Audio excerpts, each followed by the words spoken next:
नमस्कार, स्वागत है आपका टीनो स्वदेश पर। आप देख रहे हैं हमारा ये खास शो रिजल्ट को लेकर, कैसे रहे नतीजे Q2 के। दूसरी तिमाही के नतीजों का सीजन खत्म हो गया है और जितनी उम्मीद थी उससे कहीं ज्यादा बेहतर नतीजे आते हुए दिखे हैं। निफ्टी के अगर हम 50 नंबर्स की बात करें तो ज्यादातर जो नतीजे आए हैं वो अनुमान से बेहतर आए हैं। पिक्चर ठीक है, लेकिन क्या ये जो नतीजे हैं बाजार को आगे के लिए एक्साइट करेंगे?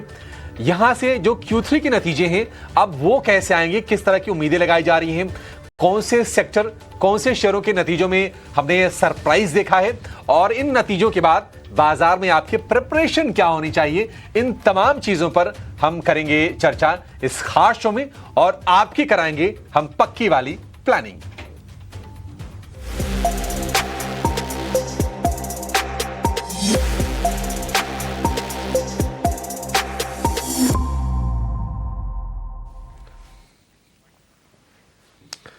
तो Q2 कैसे रहे नतीजे, स्कोर कार्ड भी आपके सामने हम लेकर आएंगे और अपने एक्सपर्ट को जोड़ेंगे और नतीजों का हम बारीकी से अध्ययन करेंगे और इन नतीजों के बाद कौन से शेयरों में आपके लिए कमाई के शानदार मौके बन रहे हैं, निवेश करके कहां पर आप ज्यादा पैसे बना सकते हैं, इनके हम करेंगे विशेष चर्चा। और आज के इस खास शो में हमारे साथ जुड़ गए हैं Anand Rathi, shares and stock brokers के नरेंद्र सोलंकी और मार्केट्स स्मिथ इंडिया के मयूरेश जोशी भी हमारे साथ थोड़ी देर में जुड़ जाएंगे। सोलंकी जी, बहुत शुक्रिया आपका समय देने के लिए। स्वागत है आपका एटीनो स्वदेश पर। आपसे ये जानना चाहेंगे, देखिए बिहार के जो रिजल्ट है उसने तो इंडिया को बड़ा खुश कर दिया, बाजार के जो नतीजे हैं आप उससे कितने खुश हुए हैं सर? जी गुड आफ्टरनून। जी बिल्कुल, Q2 के जो नतीजे आए हैं वो ऑलमोस्ट एक्सपेक्टेड लाइंस पे आए हैं। कोई बहुत ज्यादा शार्प रिकवरी हमें देखने को एक्सपेक्टेड नहीं था Q2 में, लेकिन जो H2 है वहां पे मार्केट का एक्सपेक्टेशन काफी शार्प रिकवरी, अच्छी रिकवरी का है और कोई खास नेगेटिव सरप्राइज भी नहीं आया, बैरिंग वन और टू प्लेसेस जहां पे थोड़ा सा गाइडेंस में कट मिला है। फॉर एग्जांपल बजाज फाइनेंस हो गया एक एग्जांपल। और अगर सेक्टोरली देखें तो जो ऑयल एंड गैस है, मेटल्स है, वहां पे काफी अच्छी ग्रोथ कंटिन्यू देखने को मिली है। एक दो कुछ इंफ्रास्ट्रक्चर या मैन्युफैक्चरिंग कंपनीज है जहां पे हमें बिकॉज ऑफ मॉनसून थोड़ा सा रोल ओवर देखने को मिला है रेवेन्यूज का नेक्स्ट क्वार्टर में। तो इसके अलावा मेजर कोई खास नेगेटिव्स नहीं था, लेकिन हाँ ऑलमोस्ट अराउंड एक्सपेक्टेशंस है। जो अर्निंग्स और रेवेन्यूज है वो सिंगल डिजिट्स में ही रही है अगर हम oil and gas and metals को हटा दें, और बाकी अगर देखें तो अराउंड 6 to 7% का रेवेन्यू ग्रोथ है और सिमिलरली 7 to 8% टाइप्स का अपना प्रॉफिट ग्रोथ मिला है। तो ऑलमोस्ट एक्सपेक्टेशंस के अनुसार है, लेकिन H2 में काफी अच्छी ग्रोथ हमें देखने को मिल सकती है जो कि डबल डिजिट्स में हो सकती है।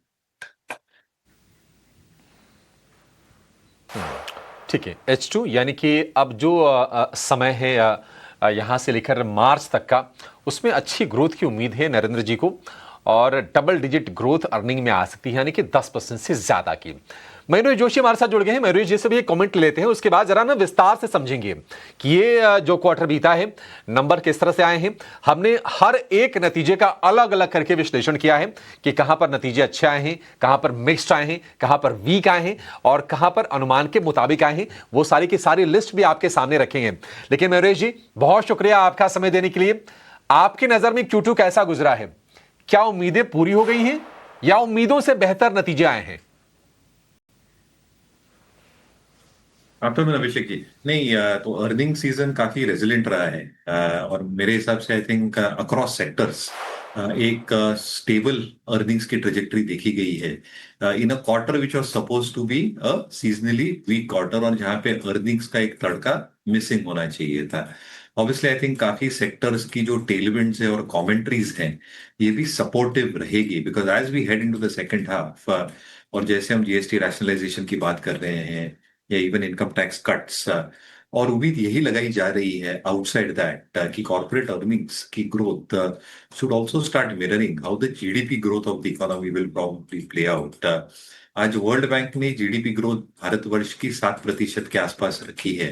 The conservative estimate that we have probably picked in for two reasons. एक, आई थिंक टैरिफ इम्पोजिशंस के वजह से जो ट्रम्प टैरिफ्स हैं उससे कितना इकोनॉमी पे फर्क पड़ेगा, उसका शायद एक इम्पैक्ट गवर्नमेंट को अभी भी कंजर्वेटिव एस्टिमेट्स डालने की एक एक एक ट्रेजेक्टरी में डाल रहे हैं। But if this resolutions take place, I think जितनी भी एक जीडीपी पे हिट एक्सटर्नल फैक्टर्स की वजह से होने वाली थी, आई थिंक उसमें एक शायद एक अपसाइड पोटेंशियल बचती है। और अगर economy itself starts growing in excess of 7%, आज हम जो एक्सपेक्ट कर रहे थे कि एक स्लगिशनेस शायद रह सकता है for a combination of a lot of factors, corporate earnings growing in higher single digits, ये शायद तब्दील हो इन हायर डबल डिजिट्स या mid double digits, which is going to be very very positive and supportive market को लेके और valuations को लेके। तो मुझे लगता है आई थिंक नतीजे अब तक जो आए हैं ये रीजनेबल थे, रेजिलियंट थे।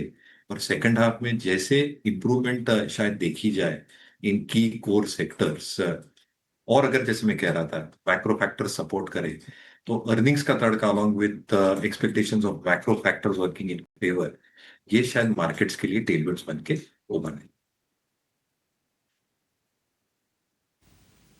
ठीक है, रीजनेबल है। आगे यानी कि सेकेंड हाफ जो है फाइनेंशियल ईयर 2026 का, उसमें आपको अर्निंग्स का तड़का देखने को मिलेगा। और जो भारतीय बाजार को वैल्यूएशन असाइन किए जाते हैं थोड़े से प्रीमियम पर, शायद उस वैल्यूएशंस को भी फिर वो नतीजे जो आए वो जस्टिफाई कर देंगे, ऐसी उम्मीद हमारे एक्सपर्ट्स करके चल रहे हैं।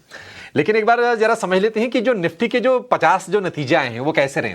हम आंकड़ों में नहीं जाएंगे, हम मोटा मोटी आपको बता देंगे कि कहां पर नतीजे अच्छे आए हैं, कहां पर सरप्राइज आए हैं, कहां पर थोड़ी निराशा हासिल हुई है। हमारी सहयोगी आशीषा अधवरी हमारे साथ जुड़ गई हैं। आशीषा, बताइए किस तरह की पिक्चर बनी है अर्निंग से Q2 के? बिल्कुल, तो दूसरे तिमाही के नतीजों की बात करें तो कोई मेजर नेगेटिव्स नहीं दिखे इस तिमाही में। और एग्रीगेट बेसिस पर सबसे पहले निफ्टी 50 के कंपनियों का किस तरह का परफॉर्मेंस था उस पर नज़र डालते हैं। और ईटी नाउ रिसर्च ने ये डेटा क्यूरेट किया है, जहां पर निफ्टी 50 के रेवेन्यू ग्रोथ की बात करें तो एग्रीगेट बेसिस पर 8% का रेवेन्यू ग्रोथ सालाना आधार पर कंपनी ने रिपोर्ट किया है। एबिडा में 5% का ग्रोथ, और पैट की बात करें तो यहाँ पर भी करीब 5.5% का ग्रोथ दिखा है। इसी के साथ बैंकिंग और बीएफएसआई सेक्टर की बात करते हैं, यहाँ पर भी परफॉर्मेंस काफ़ी अच्छा था। करीब 7% का नेट इंटरेस्ट इनकम ग्रोथ, पीपीओपी और पैट ग्रोथ भी करीब 3 से 5% का सालाना आधार पर निकल कर आया। कंजम्पशन में करीब 19% का रेवेन्यू ग्रोथ दिखा। और कंजम्पशन सेक्टर की बात करें तो याद रखिए जीएसटी 2.0 के चलते थोड़े से डिसरप्शंस दिखे सेकंड क्वार्टर में, लेकिन फिर भी सभी मैनेजमेंट्स का मानना है कि कंजम्पशन बूस्ट दिखेगा जीएसटी कट के चलते ग्रेजुअली, और second half of the year में ये इंच अप होता हुआ नजर आएगा। तो आउटलुक काफ़ी पॉजिटिव है कंजम्पशन सेक्टर को लेकर। इसके अलावा बात करेंगे आईटी सेक्टर में, यहाँ पर एक्सपेक्टेशंस ही म्यूटेड थे, तो लार्ज कैप कंपनियों के एक्सपेक्टेशन से कंपेयर करें तो नतीजे काफ़ी अच्छे नज़र आए। बॉटम लाइन पर थोड़ा सा प्रेशर दिखा, लेकिन फिर भी करेंसी टेलविंड्स के चलते मार्जिन एक्सपेंशन भी निकल कर आया। आईटी सेक्टर में टियर 2 कंपनीज का परफॉर्मेंस टियर 1 से काफ़ी अच्छा था। बैंकिंग और बीएफएसआई पर भी जो एमएफआई का प्रेशर था वो अब ईज होता हुआ नजर आया। एसेट क्वालिटी इंप्रूव होने की उम्मीद लगाई जा रही है second half of the year में, वो भी काफ़ी स्टेबल थी सेकेंड क्वार्टर में। और कंजम्पशन सेक्टर में कई सारे स्टॉक्स और कई सारी कंपनीज ने आउट परफॉर्म किया अपने एक्सपेक्टेशंस को। तो ऑल इन ऑल कोई मेजर नेगेटिव्स नहीं थे, लेकिन अक्रॉस द बोर्ड सभी मैनेजमेंट्स का यही मानना है कि second half of the year first half से काफ़ी अच्छा रहेगा। और कंजम्पशन जैसे कुछ सेक्टर्स है और कई और सेक्टर्स जो सीजनल इम्पैक्ट देखते हैं, मेटल्स, इंफ्रास्ट्रक्चर, सीमेंट, उसके अर्निंग्स भी second half of the year में इंप्रूव होते हुए नजर आएंगे। शुक्रिया आशीषा, ये तमाम आंकड़े सामने रखने के लिए। तो आशीषा ने बता दिया कि कहाँ पर अनुमान से अच्छे नतीजे आए हैं। उसमें आपको आईटी के कई सारे नाम दिखेंगे, रिलायंस, आईसीसी बैंक, जो कि बाजार के दिग्गज है वेटेज के लिहाज से भी आपको उनमें ये नाम शामिल होते हुए दिखेंगे। तो ओवरऑल जो पिक्चर रही है वो मतलब जैसी उम्मीद थी उससे तो बेहतर निश्चित तौर पर बनती हुई दिखाई दी है। ट्रेंट हो गया, Tata steel, Asian paints, max health care, Apollo hospital, ये भी जो नतीजे आए हैं अनुमान से अच्छे आए हैं।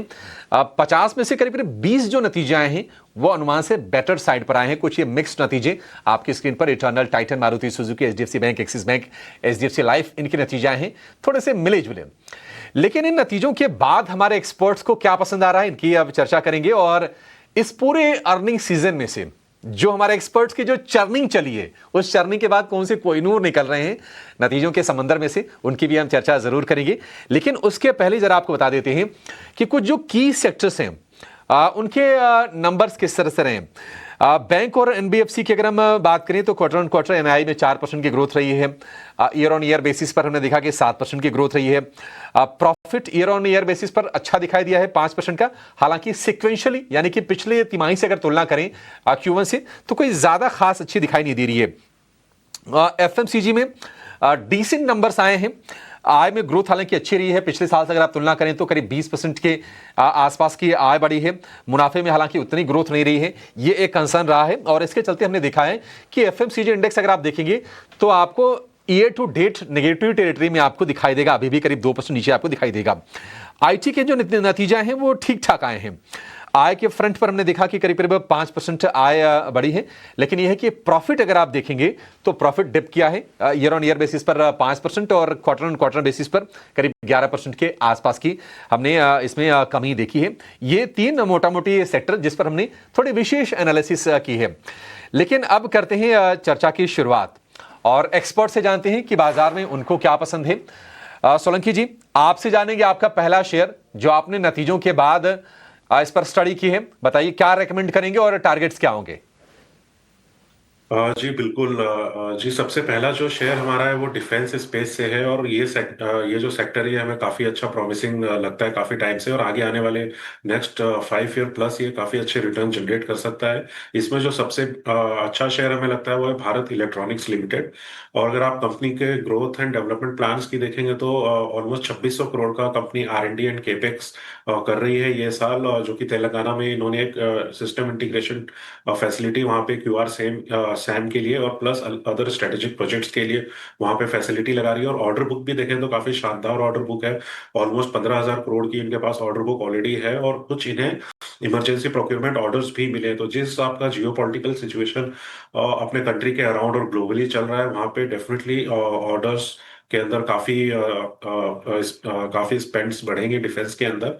और अगर आप मार्जिन्स की बात करें तो ये क्वार्टर में कंपनी ने एक बहुत ही बेहतरीन मार्जिन इंप्रूवमेंट दिखाया है जो कि 30% का है, और H2 के अंदर सिमिलर मार्जिन्स रहने वाले हैं। और जो ओवरऑल फुल ईयर बेसिस पे कंपनी ने 26% का मार्जिन गाइडेंस मेंटेन करने का किया है, तो इसको आप लॉन्ग टर्म के लिए बाय करके चल सकते हैं। फिलहाल हमारा जो टारगेट है वो 500 रुपीज का है। ठीक है, 500 रुपये का टारगेट है भारत इलेक्ट्रॉनिक्स के लिए और ऑर्डर बुक काफ़ी इनकी हेल्दी है। और अगर हम Q2 की बात करें तो वहाँ पर भी हम देखा कि हेल्दी ऑर्डर्स निकल के आए हैं कंपनी के लिए। एक साल के जो टारगेट होंगे भारत इलेक्ट्रॉनिक्स के लिए वो होंगे 500 रुपये के। और हमने देखा कि ये शेयर एक करेक्शन दिखाए थे, लेकिन करेक्शन को अच्छे से बाइंग किया गया और फिलहाल 425 रुपये के आसपास ये शेयर ट्रेड कर रहा है। तो एक डिसेंट टारगेट भारत इलेक्ट्रॉनिक्स के लिए। मयूरेश जी, आपसे जानना चाहेंगे जो दो की सेक्टर हैं जो ज्यादा वेटेज कमांड करते हैं निफ्टी में, आईटी हो गया और बैंकिंग फाइनेंशियल हो गया, आप जरा इन दोनों पर राय दीजिए कि आईटी और बैंकिंग फाइनेंशियल के नतीजे आपको कैसे लगे, इनसे किस तरह की तस्वीर बन रही है, और आपके अगर पसंदीदा शेयर इनमें से कोई हैं नतीजों के बाद तो आप जरा बताइए टारगेट के साथ sir. Abhishek ji, I think for banking as a whole, I think जो इंटरेस्ट रेट कट्स हुए हैं और जो डिपॉजिट रेट कट्स होते हैं वो लैग के साथ होते हैं, और इसलिए आई थिंक जो एक निम्स की मॉडरेशन हमने देखी है वो कम होते जा रही है as we C Q2 numbers. Q3 में जैसे रेट्स नॉर्मलाइज होंगे, कहीं ना कहीं जो निम्स और स्प्रेड्स में कॉम्प्रेशन देखा गया था that should start bottoming out. At the same time जो कासा डिटोरेशन हमने देखा है वो लार्जली बिहाइंड है बैंक अर्निंग्स के, और इसलिए आई थिंक जो pre provisioning operating profit growth रही है has been relatively better for most banks. NBFCs का भी शो सेकंड हाफ में अच्छा होना चाहिए, क्योंकि जैसे ब्याज दरें कम होती जाती है, बेटर रेटेड एनबीएफसीज की borrowing costs because they borrow large part from the financial system itself वो कम होती है, क्योंकि इनकी कैपिटल एडिक्वेसी और क्रेडिट रेटिंग बेहतर रहती है। तो credit deposit ratios are relatively better on the higher side. NIMs और स्प्रेड जैसे मैं कह रहा था I think play out effectively for NBFCs as well, और इसलिए हमें लगता है I think banks selectively PSU banks in general have really done well, and select large NBFC should continue doing well. इसमें I think state bank of India के numbers हमारे हिसाब से बेहतरीन आए थे. कहीं ना कहीं आई थिंक अगर आप देखते हैं कि ये सारे जो पहलू मैं आपको बता रहा हूँ, आई think that should probably play in favour of them. The biggest part that will work for SBI की जितनी प्रोविजनिंग इन्होंने अपनी बैलेंस शीट पे की है, आई थिंक एडिक्वेटली कवर करता है SMA 1 SMA 2 बुक. और इसलिए आई थिंक जितनी रिस्ट्रक्चर्ड बुक SBI की आज की तारीख में बुक्स पे है, आई थिंक यहाँ से वर्सन ऑफ नहीं होनी चाहिए. And at the same time I think valuations are very very attractive. तो State Bank within the large PSU banks एक हमारे वॉच लिस्ट पे है. We continue holding that in our global portfolios. जहां तक IT सेक्टर का सवाल रहा, मुझे लगता है I think large cap IT मोर और less on expected lines. Tariff imposition के बाद various sector specifically banking, retail, manufacturing पे क्या प्रभाव आता है स्पेसिफिकली नॉर्थ अमेरिकन मार्केट्स में, ये देखना होगा.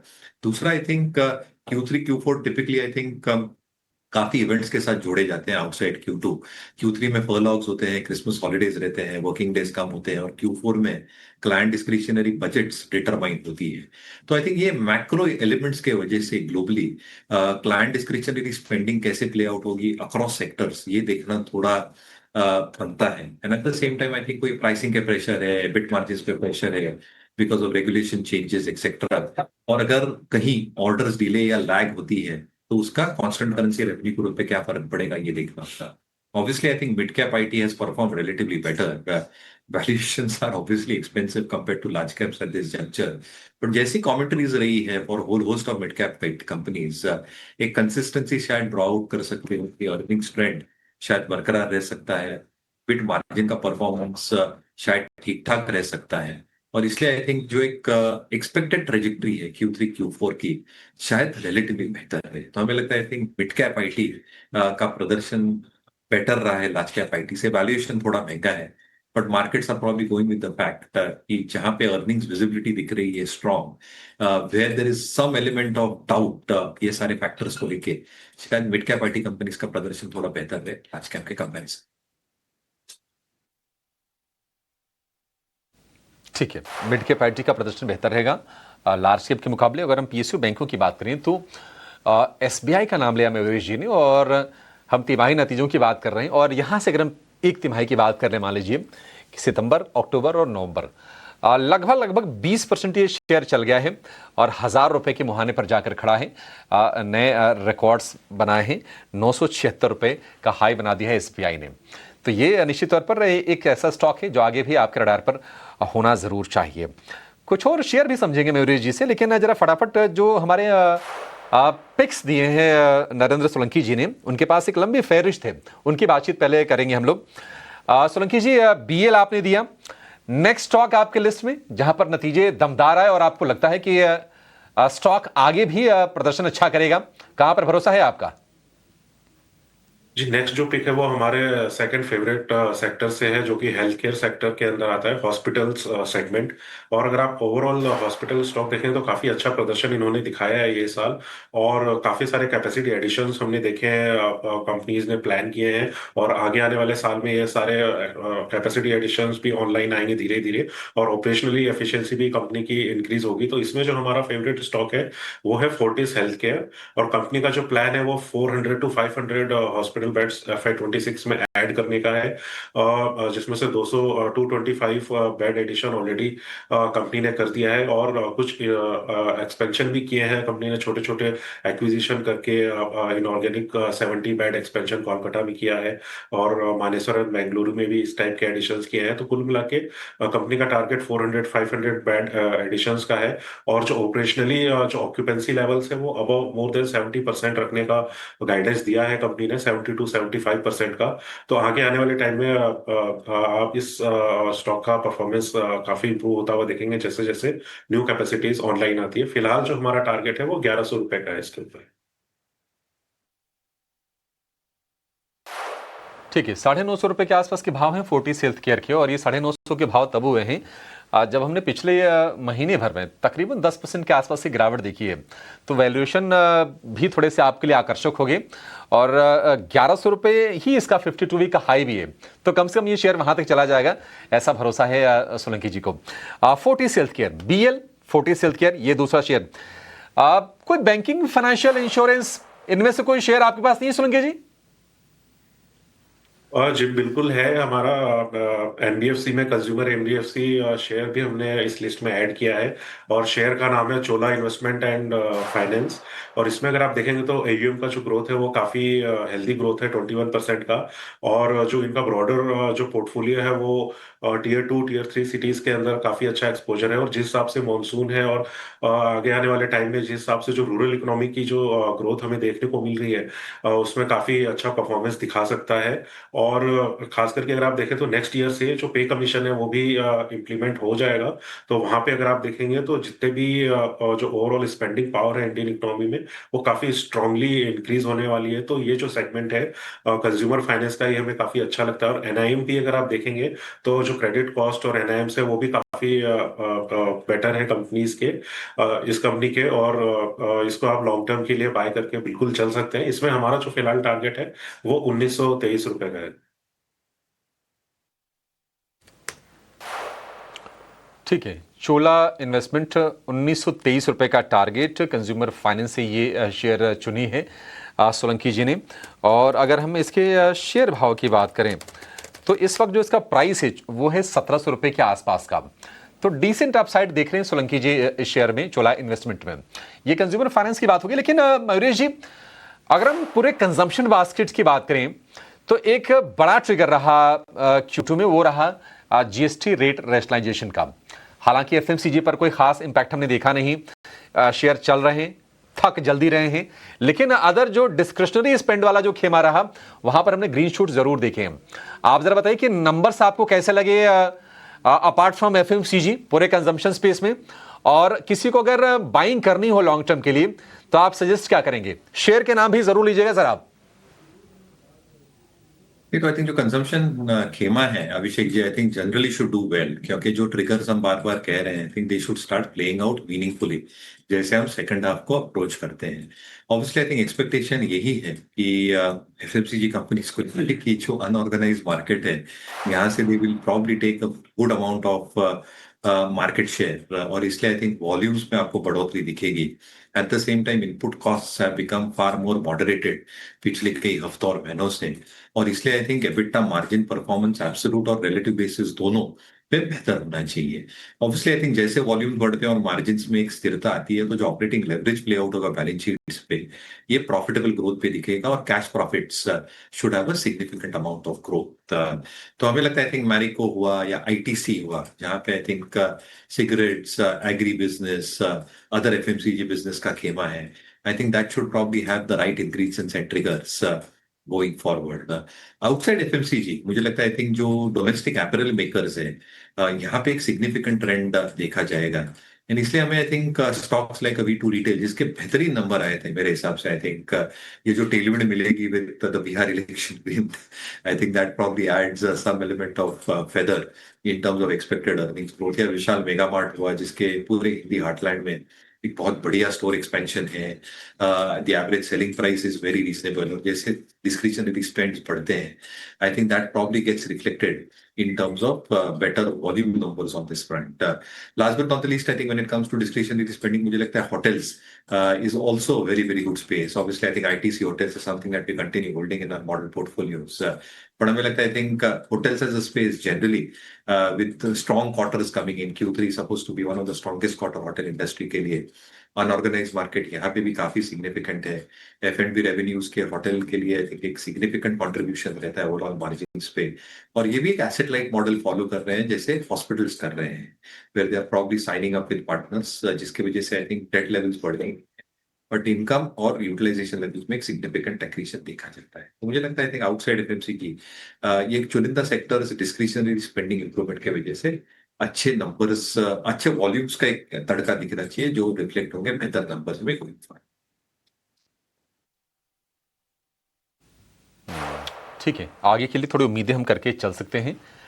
देखते हैं नंबर्स में कितने रिफ्लेक्ट होते हैं कंजम्पशन कंपनीज के लिए। और ये मतलब खेमा बहुत बड़ा है, इसमें आप होटल से लेके, अपैरल से लेके, फुटवेयर से लेके, ऑटो लेकर तमाम चीज़ें आ जाती हैं। QSR वाली कंपनीज है, उसी में आप जोड़ लीजिए, तो आप थोड़ा सा अलग अलग करके बाइफरकेट करके आपको रणनीति बनानी पड़ती है। सोलंकी जी, एक शेयर आपने बताया हॉस्पिटल स्पेस का, एक शेयर आपने बताया डिफेंस वाला, और एक शेयर रहा आपका बैंकिंग फाइनेंशियल वाला।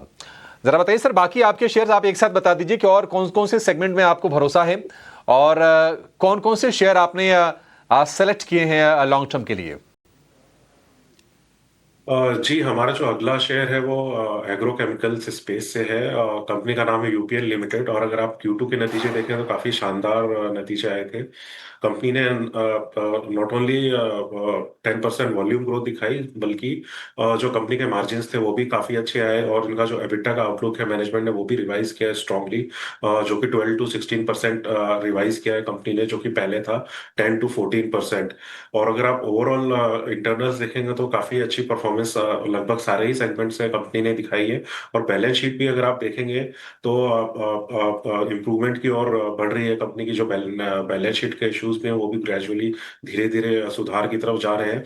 और जो इन्वेंट्री का जो ओवरहैंग था लास्ट कुछ क्वार्टर्स में हमें देखने को मिला कंपनी के इस कंपनी में, वो भी हमें अब जाता हुआ नजर आ रहा है। तो आगे आने वाले नेक्स्ट 2-3 क्वार्टर्स काफी अच्छे जाने वाले हैं कंपनी के लिए। और फिलहाल जो हमारा इसमें टारगेट है वो 820 रुपए का है।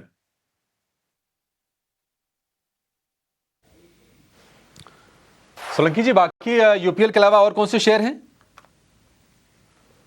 जी, यूपीएल के अलावा हमारा मेटल्स स्पेस से स्मॉल कैप शेयर है, वो है Indian Metals and Ferro alloys.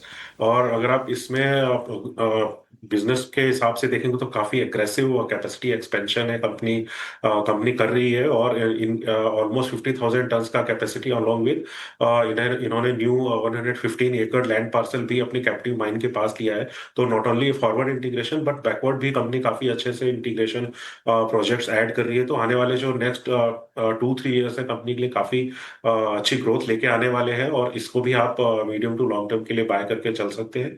इसमें जो हमारा फिलहाल जो टारगेट है वो 1620 रुपए का है। ठीक है, Indian Metals and Ferro Alloys ये भी सोलंकी जी के रडार पर है। तो कुछ अच्छे इंटरेस्टिंग स्टॉक जहां पर उन्होंने अपनी स्टडी की है नतीजों के बाद, वो आपके सामने रखी, और उसमें हम एक बार फटाफट आपके सामने रख देते हैं। भारत इलेक्ट्रॉनिक्स हो गया, Fortis Health Care, Chola Investment, UPL, Indian Metals and Ferro Alloys और विशाल मेगा मार्ट। ये 6 शेयर हैं उनकी रडार पर। और बाकी मयूरेश जी ने भी अपने एक्सपर्ट कमेंट दिए कुछ ऐसे सेक्टर्स पर जो आपके लिए काफ़ी अहम रखते हैं। फिलहाल इस शो को यहीं पर समाप्त करेंगे। सोलंकी जी और मयूरेश जी, आप दोनों का बहुत शुक्रिया आज हमें समय देने के लिए और विस्तार से नतीजों पर चर्चा करने के लिए। Thank you so much sir. लेकिन 18 स्वदेश के साथ आप बने रहिए, खबरों का सिलसिला यहाँ पर जारी रहेगा। नमस्कार।